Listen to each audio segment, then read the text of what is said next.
NBC5's medical expert, Dr. Robin Miller, joining us now for this week's Focus on Health. Thanks so much for being here, Dr. Miller. Let's get to our very first question, which is a little interesting tonight. We know exercise is good for us.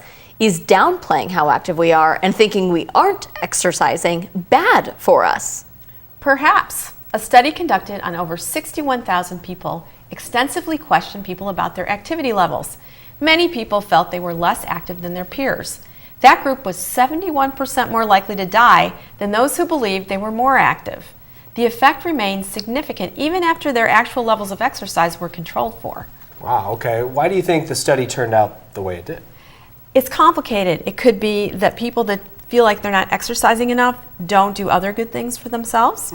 It could be they were stressed, and increased cortisol levels will increase your chance of dying. Or maybe it's a negative placebo effect. So if I'm not exercising enough, then something bad's going to happen to me. Okay. All right, on to our next question. Is there a way to find a healthy diet that is tailor-made for me? Yes, there is. A recent evaluation of multiple diet trials has found there are certain simple biomarkers that will help determine the best diet for you.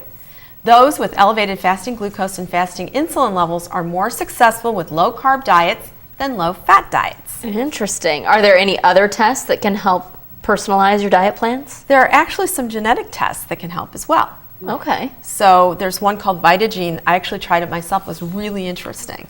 It tells you whether you're a carb person or a fat person. Interesting. Okay. Write it down. Well, we know our genetics play a role in our risk for gaining weight. What about the genetics of our gut bacteria? I know we talk about that sometimes. Well, it's really important. Researchers studied mice. They fed them a high-fat diet. Some mice gained more weight than others and developed early signs of diabetes. They also exhibited higher levels of anxiety.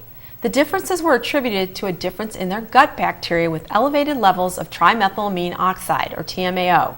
This occurs as a result of the prevalence of a particular type of gut bacteria. Okay, so that's mice. How do we translate this to humans? So our gut bacteria will also increase levels of TMAO if you eat a diet high in red meat, if you eat a lot of egg yolks, or if you eat a lot of farm-raised fish. So it'll affect us as well. Okay. So you might want to avoid those if you're worrying about, risks of diabetes or heart disease, or get your levels checked. Okay. There are certain things that can help decrease TMAO: grapeseed extract, extra virgin olive oil, and believe it or not, Guinness Stout. Interesting. I don't know why, but it works. I'm glad you threw that in. We're like doctor's orders, okay. All right, very good, Dr. Miller. Thanks. You can send your questions to Dr. Robin Miller on our KOBI TV NBC5 Facebook page. It's yours too. Send us a message, and you may see your questions answered right here next Tuesday night. Dr. Miller, always a pleasure. Thanks so much. You're welcome. We'll be right back.